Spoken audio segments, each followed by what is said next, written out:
Continuing on with our George example then, we're on the final hurdle now.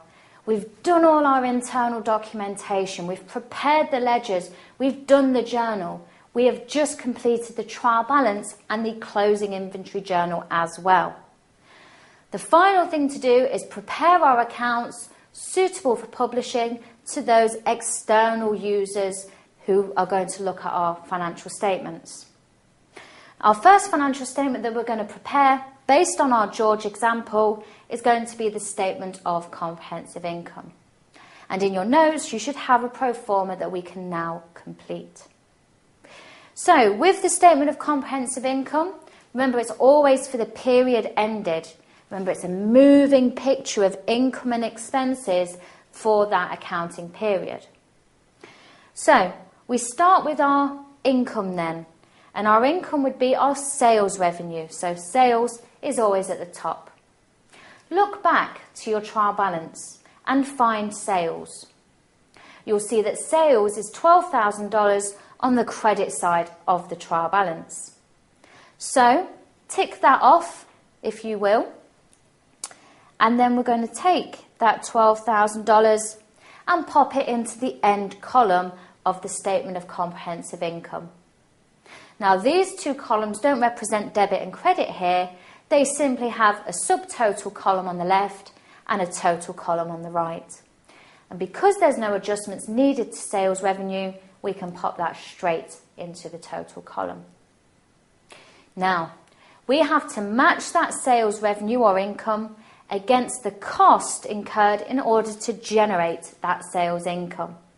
And that is described as cost of sales. So less cost of sales, and that's a heading. Now, cost of sales is made up of three main components: opening inventory plus purchases minus closing inventory. Now, we'll start off with opening inventory. This is inventory already in the warehouse or on the premises of the business at the start of the accounting period. Well, the start of the accounting period for George was the 1st of April 2009. However, that was the same date as he started the business. So, if he's just opened up his business, he wouldn't have any opening stock or opening inventory already there. So, in the subtotal column, opening inventory will be 0. What we're then going to do is add to that our purchases expense. Go back and look at your trial balance. You'll see that on the debit side, next to purchases, $12,000. And we're going to take that $12,000 and add that to our opening inventory of 0. Look at what you're doing at this point. Your sales revenue is $12,000. Your purchases expense is also $12,000. Income minus your expense gives no profit whatsoever. Okay, you break even essentially. But we know we sold those goods for more than what we bought them for. We brought them in for $5,000 and sold all those units, as it were, all that stock, for half of it for $6,000 and the remaining for $6,000, which should give you the $12,000. You clearly made a profit. However, if you leave it at this point, it shows that you didn't make a profit, which is not true. And this is where the closing inventory comes in, that journal that we discussed in the previous session. Now, closing inventory, we said we were going to credit cost of sales in the statement of comprehensive income, essentially to reduce down that purchases expense. So, find your closing inventory journal at the foot of your trial balance. Tick off the credit, the reduction in cost of sales, and minus $7,000 from purchases in your statement of comprehensive income. What that is going to give you is total cost of sales of $5,000, which we bring into the total column, as that is cost of sales now complete. So you can see then that the cost of what we sold was $5,000, We sold it for $12,000. We therefore must have made a gross profit as a result. Okay? The cost of that inventory matched against the revenue generated from selling that inventory. That's the accruals concept, or matching. So then, gross profit is your sales minus your cost of sales. That is going to give you $7,000. Now what we need to do is complete the remainder of the statement of comprehensive income. That top bit is essentially your trading account, okay? Your trading profit, your gross profit, before all your business expenses and overheads, okay? So all your other expenses.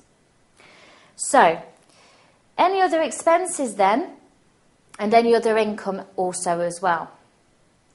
Now, other income. There wasn't any other income for George in this question.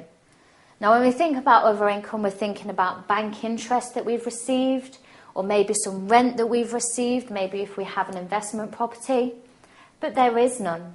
So, other income will be nil, but we do have an expense. Remember that rent expense account that we opened?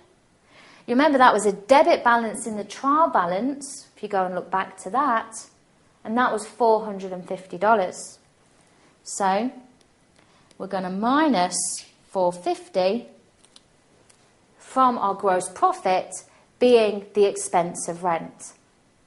Now, in reality, there'll be many other expenses, you know, electricity, gas, rent rates, heat, light, water, etc. However, for this example, we've just got rent. So, gross profit plus other income minus your expenses, in this case just rent, is going to give you profit for the year, sometimes referred to as net profit, and that is going to be 6,550. Okay, so George is making a net profit of $6,550 at the end of the 2 weeks. Not bad if you ask me. Okay, and there you have it. That's the statement of comprehensive income now complete. Now you're going to need this for our next session, which will look at completing the statement of financial position, and that will show our profit in there as well. Okay, so we'll go on to our next session and look at the statement of financial position.